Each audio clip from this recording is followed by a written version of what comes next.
Hello, everybody, and welcome back to the Teach series. My name is Candace Waggoner, volunteer coordinator with Voices for Children Advocacy Center, where we serve as a voice and as an advocate for children and their families who've been abused and neglected in our community. Today, we're going to talk about what the center does, what services we have, and how you can be a part of ending abuse and neglect in our community. Let's get started. Go ahead and introduce yourself, Candace. Okay, my name is Candace Waggoner. I'm the volunteer coordinator at Voices for Children Advocacy Center.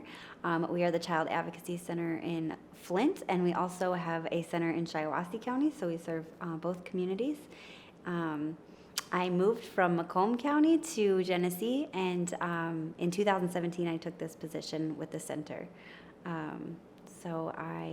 We are serving foster youth, but I'm really training the community to get involved with the work that we're doing with abused and neglected children and families in the community, and ensuring that you can be a part of their healing process. Okay, so you said you were serving the foster community, I believe you put it. Yeah. What exactly does that entail? Can you go into a little bit more detail about who, like age groups, anything like that? So Voices for Children provides many different services for non-offending caregivers and their children, such as forensic interviews when there's been allegations of abuse or neglect. We have support groups for those children and families. We also have therapy services, and all of those services are free for the community. And we also have a CASA program, which stands for Court Appointed Special Advocate. And so those are for children who've come into the foster care system because their offender was, or the perpetrator was somebody who was in their home supposed to be taking care of them. And so they've entered into the foster care system, and they need a voice. So it's my job to train volunteer advocates in our community to speak for a child. They really get to know the child outside of court, in court, and are their voice there. So you mentioned you're the volunteer coordinator, correct? Mm-hmm. Can you go a little bit into like what your day looks like? What exactly do you do on a day-to-day basis, and how do you get the community involved? Yeah, so every day looks a little different, but as a volunteer coordinator, it's my job to receive the volunteer applications and go out into the community and let them know about our volunteer opportunities. I do screening, so we always do background checks on our volunteer applicants. I'm calling references all the time, just to ensure that our volunteers are a good fit for whatever program or whatever capacity they want to serve. And then I am,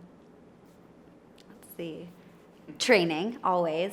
So we do orientation, and then the CASA training is a bulk of what we're doing. It's a 30-hour training. And right now, because of COVID, we used to meet at the center, have snacks, food, really relaxed training group, but we do get pretty deep during that session. But right now, everything's virtual. So that kind of has opened up a door for more people to volunteer, because you just have to sign into a Zoom, account, and it's a 3-hour session for 8 weeks long. But ultimately, we're providing the training information, and you're just showing up. There's a little bit of reading and information that's looked at before each session, but other than that, yeah, we're willing to train anybody.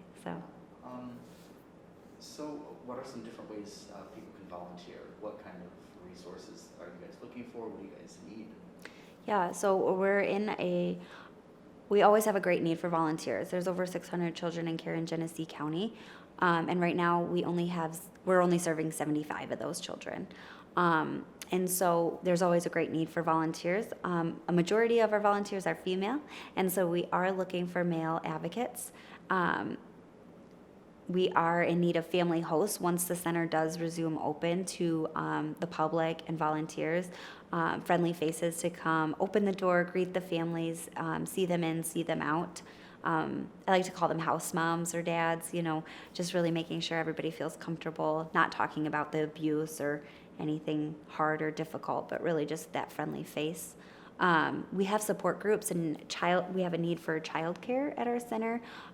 We have the Lead Expansion group of parents at our center who come and talk about some of the needs and in our community, and how they can get involved. And so there's a need for childcare for that, so that parents can come and have an opportunity to talk together about some of their concerns.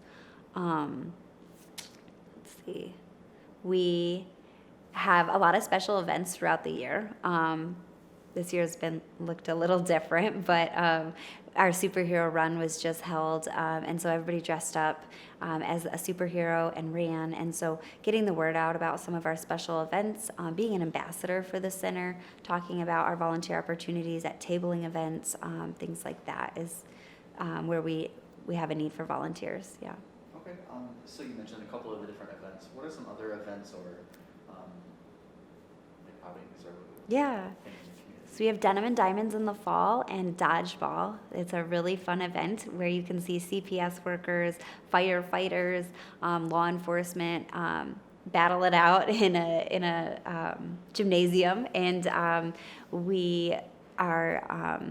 The proceeds go to the center for abused and neglected children, and so that's a really fun one that we put on. And Denim and Diamonds is also in the fall. It's our gala. And just having volunteers go to that, spreading the word about it, selling tickets, and then another event that we are proud to have is the Children's Championship Breakfast in the winter, I guess. It's February, I think.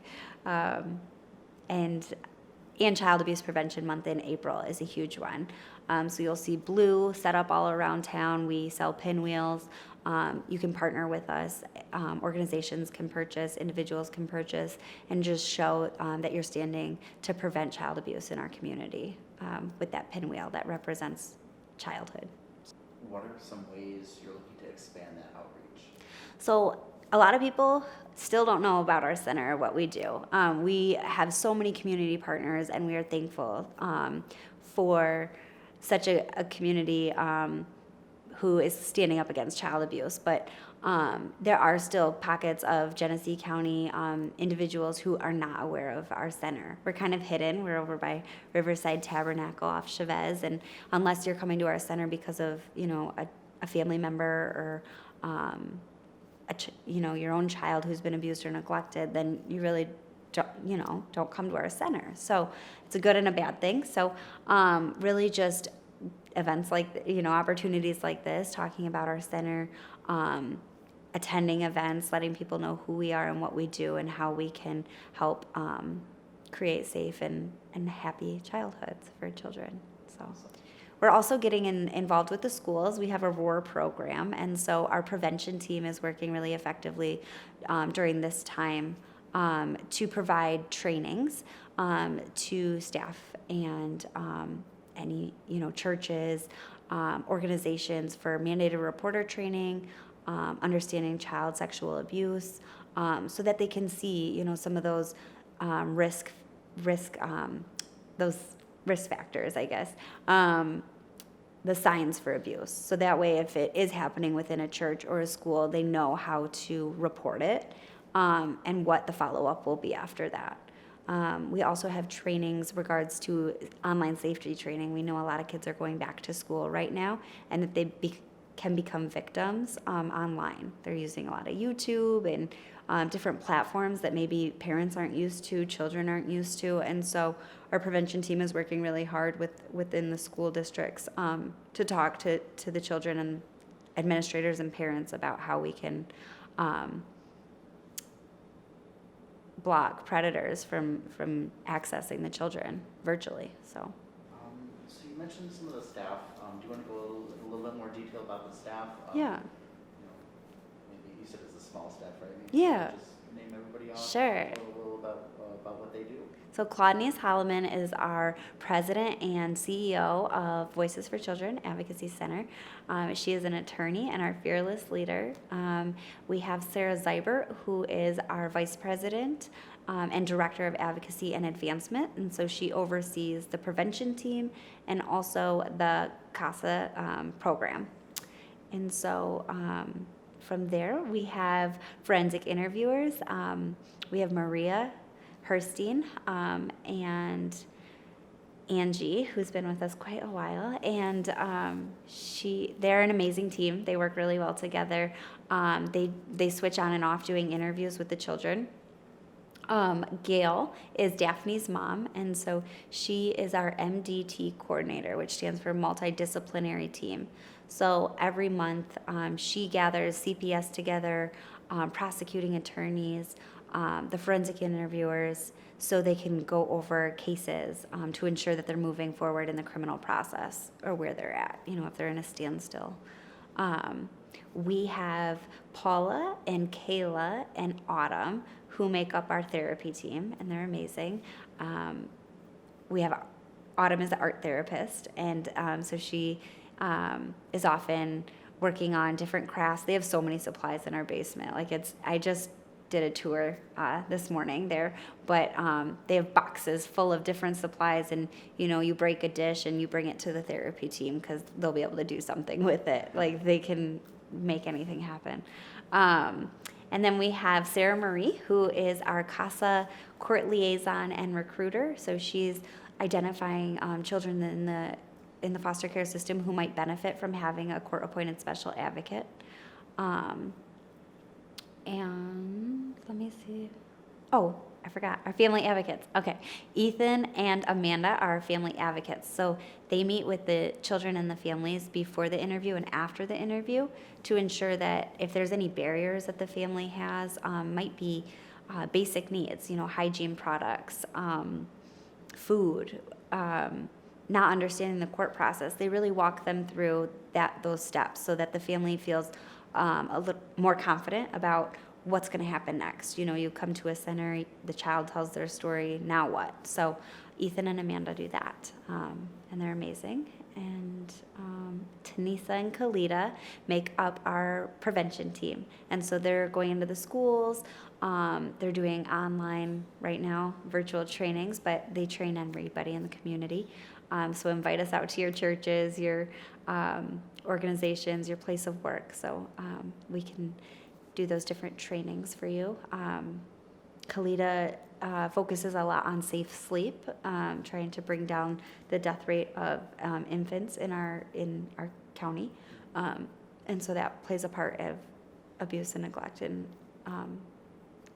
our center just really focuses overall on happy, safe childhoods and preventing abuse and neglect or deaths for children. So, yeah. As an organization, what is the biggest strength and the biggest weakness of the Voices for Children Advocacy Center? So right now it is, we are run, we get our funds from different grants in the community. And so we know with different political climates, those things can be cut. That's a big deal. And right now we're in the middle of an expansion. So space is always something we're looking at.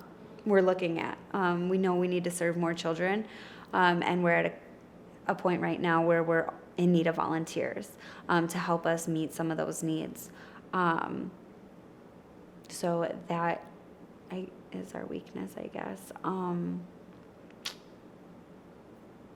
then our biggest strength is working with the partners we have in our community to really provide that safety net for children and families who've been through some traumatic experiences and are in crisis mode. So we really work together with our community to provide those supports. What are some community partners? Yeah. How do you guys work together? Ooh. Well, our Children's Championship Breakfast is really a time to highlight with our partners. So United Way is one of our grantors. We celebrate all the work that's being done in our community, all the individuals and all the groups. And so it's a time for Voices for Children Advocacy Center and our partners to highlight, the good work that's being done here. We talked about the 3 words that best describe you. What are 3 words that best describe your organization? Empowering,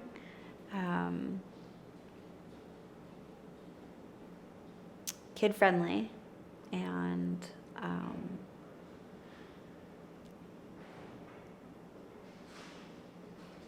community. Yeah. Do you want to elaborate? Yeah. Remind me my first word.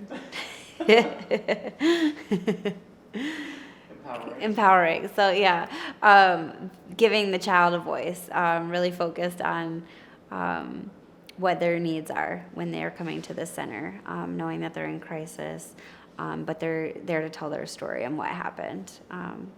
Yeah. And then kid friendly. Again, we're always focused on the child and everything we do. We try to keep it fun. You'll see our play therapists outside having foam sword fights with the kids, and at our events we like to play, Baby Shark songs, and we did a crayon design that every crayon represents a child, but it was an image of a child. So everything we do, is focused on them. And then community. So we know that children need supports and they need healthy and safe adults in their life. And so building up those who are involved in the child's life, and that being their family, their community, is really important. So that's our focus. And I think those are the best words to describe us. Was there anything else you wanted to share regarding the organization? I think we've touched on a lot of it. Yeah, I think we did too. Just we're expanding right now. We're hoping to serve more children. Sometimes interviews are not heard as quickly as they should be in our county because we have such a limited space, but we're also working with law enforcement to do those interviews. And so we're hoping having more rooms, we can do more interviews at a time with confidentiality and, everything. But more space for families to come in and be able to serve. Yeah. So Brian was 12 when he came into foster care due to sexual abuse from his mom's boyfriend. He was placed into a residential facility, which means there were other kids living there because they all had behavioral concerns. During quarantine, he was moved to a new residential because his previous one was not able to meet his needs at the center.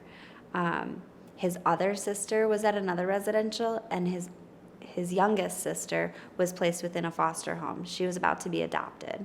Their communication, because of the shutdown, was limited, and they weren't able to see each other face to face. And because of the residential facilities' lack of technology, they weren't able to always communicate virtually either. So our CASA volunteer, court-appointed special advocate, was able to encourage the children to write letters to each other in order to support their relationship with each other during the shutdown. We know that children in foster care need a support system, and so having a loving, stable adult in your life, such as this CASA, is really important for foster youth. Consider joining us, during this volunteer opportunity, or within this volunteer opportunity. There are many children in the foster care system waiting for you, and they need your voice. That's it. Awesome. Real quickly, what are some resources, social media links? Yeah. Anything like that? So Voices for Children is on Facebook. We also have an Instagram. You can follow us at voicesforcac.org. You can also check out all of our volunteer opportunities online on our website at voicesforcac.org.